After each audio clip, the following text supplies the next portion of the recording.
This section is everything judgment and forgiveness. What I want to start really focusing on is judgment. So what is judgment? We all do it, right? We've all been guilty of judging other people, judging ourselves, and it's normal. So the way that we judge and measure life is through the lens that we've created for ourselves. We were born, we have a blank slate on our canvas, and all of our life experiences have just created this visual of what our life's painting looks like. And that's when how I like to say that we're looking at it through the lens of our previous experiences, right?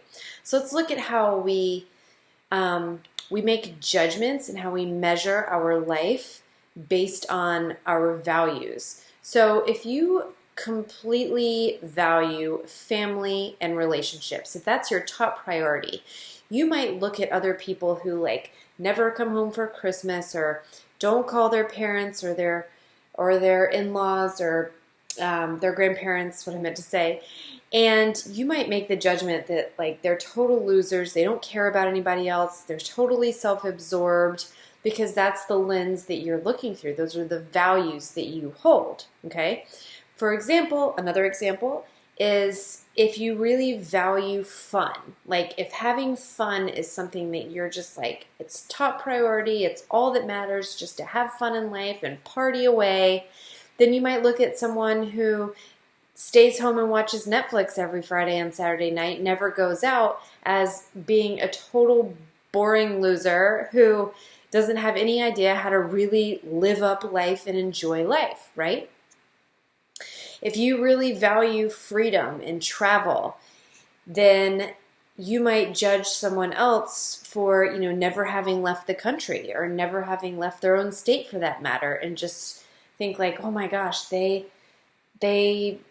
again are a loser, or they don't know how to really experience life, right? This is just how we view life. It's through the lens that we have created for what we consider valuable, right? So the truth about judgment and the truth about life is that we are all inherently self-absorbed. Everything is truly all about us. And that leads me to explaining that how we judge others is really only how we judge ourselves. If we're judging something in someone else, it's never about them. It's about us. Ding, ding, ding, ding, ding. This is a really hard concept for us to grasp, and it took me a really long time to really believe that this was true in every situation. And I'll get to that in a second. So what do I mean by how we judge ourselves? Is it something we judge ourselves for right now? No, not always. It can be something we've judged ourselves for in the past, maybe that we've overcome, and we still have a little bit of lingeringness about that. Or it could be something that we're totally judging ourselves on in the present, or it can be something that we want in our future, and we're judging other people for that. Maybe if they have what we want, we might be judging them, and it's simply because it's something we want for our future, right? So let's talk about some examples. My big aha for this whole concept was when I was talking to a coach one day, and I was talking about this one individual that just absolutely drove me crazy. And I had conjured up a whole laundry list as to why they were just a bad person, right? And I was frustrated because I'm why did they get under my skin? Why is this energy existing in me? I want it to go away. How do I move past this? And she was well, at first recognize that the way you're judging this person is simply about how you're judging yourself. And I was no, it's not. Let me tell you why this person is such a terrible person.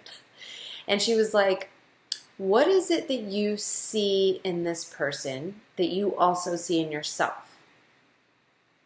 Now, my first thought was, I'm appalled. I just told you why this person was such a terrible person and all the wrong that they've done in their lives. What do you mean? Why would I'm nothing like them? We value totally different things.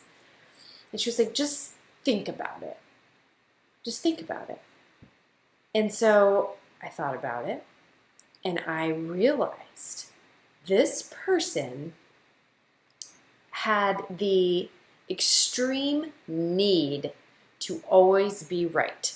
They would fight me to the death on their opinion in the debate and and they never, no matter what, they just always had to be right. They believed in them in their heart that they were right, and there was almost no convincing them otherwise, right? This drove me crazy, and I realized I do that. I do that. This is something about myself that I don't particularly like about myself. It's something that I need to change, and it just dawned on me like, oh my God. And honestly, when I worked through this and really like accepted this part of myself and started to realize how I do it, like with my husband and my family and other people, I realized, oh my gosh, it's me. And once I moved through that and recognized it and accepted it about myself and worked on it, then I was totally not bothered by this person. I was not bothered by anything that this person did anymore. Like, it just didn't even faze me. The things they said to me didn't faze me. It was so mind-blowing and so real. And so after that, I finally bought in to the fact that this really is true. I'd heard this for years. How we judge ourselves is how we judge others is how we judge ourselves. But I never really believed it.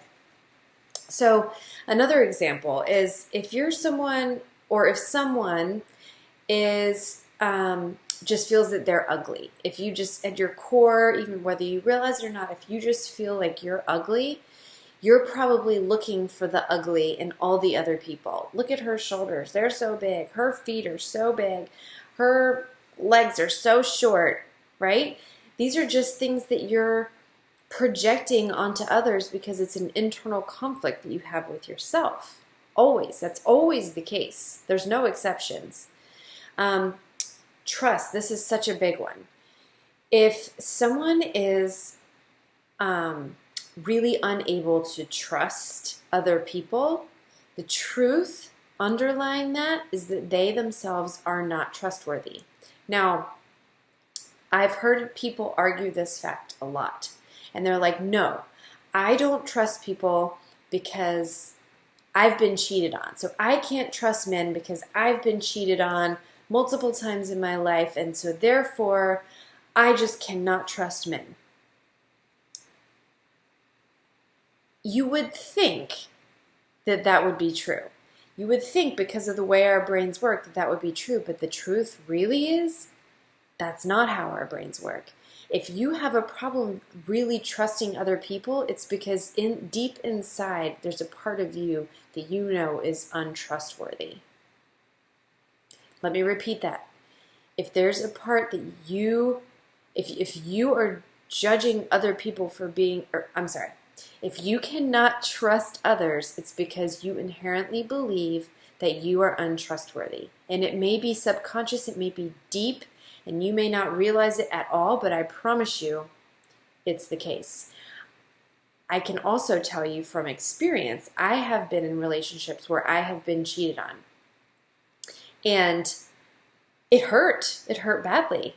But I honestly, in all the other relationships I went in after that, I never had trust issues. You would think that I would, but I don't. I never did. I've always been extremely trustworthy. Why? Because I know how loyal I am.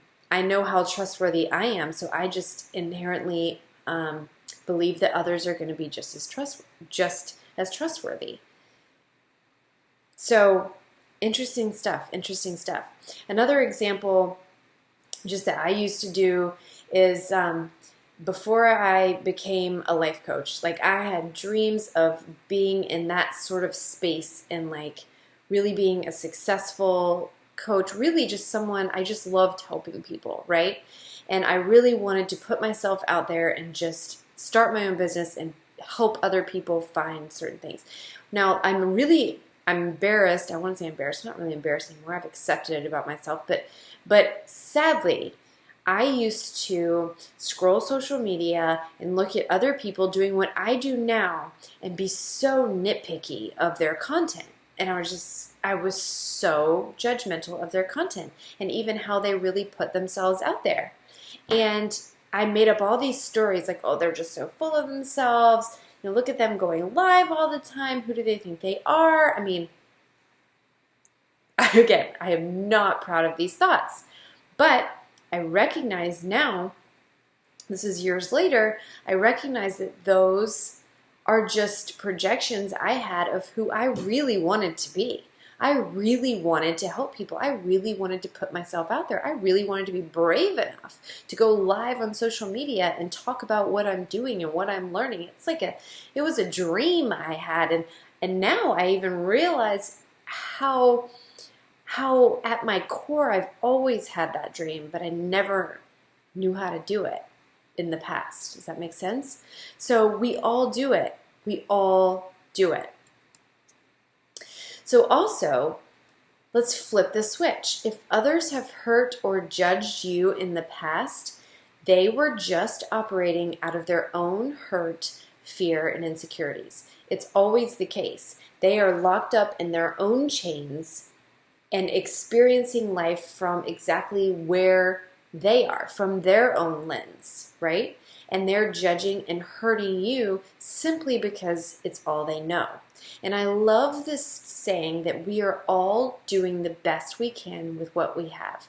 That is 100 million times percent true. We all are. As human beings, we really are doing the best we can with what we know and what we have. And as we know better, we do better.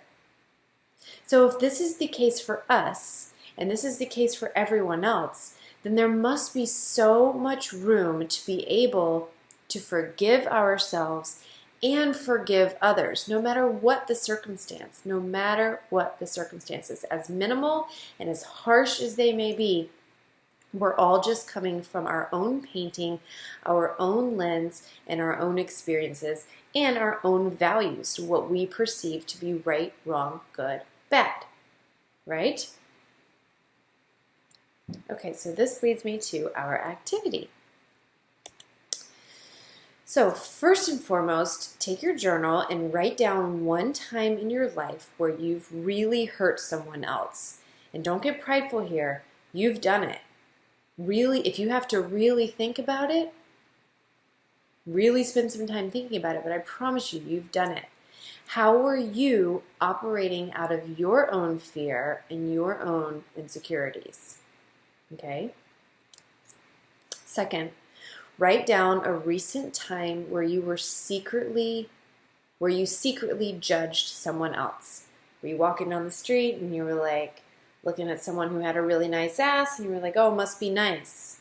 Or maybe you were on social media looking at like a mom who was baking cupcakes and you're like, oh, it must be nice to have that life. I work my ass off, right? How were you judging them, and what part of that judgment that you made of them was a reflection of what you used to have, what you currently are struggling with, or what you want for your future, right?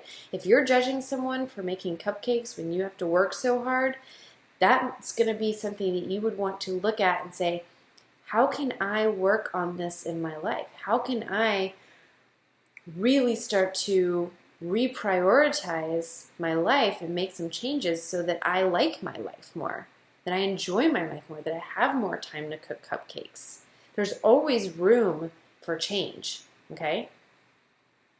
And the third thing, and this is so powerful, I'm not going to talk much about it, and I'm not going to tell you much about my experience doing this. I'm just going to tell you that there's a woman named Byron Katie, and she has this whole thing she does called The Work. It's called The Work of Byron Katie, okay? The first time I ever did this worksheet that I'm going to attach in the in this whatever in the course to this module. The first time I ever did this, my mind was absolutely blown. It takes your perspective on something and totally changes it. And that's all I want to say about that. I just want you to have your own experience with it and enjoy it. And yeah, and that's all I have for this module. I will see you in the next one.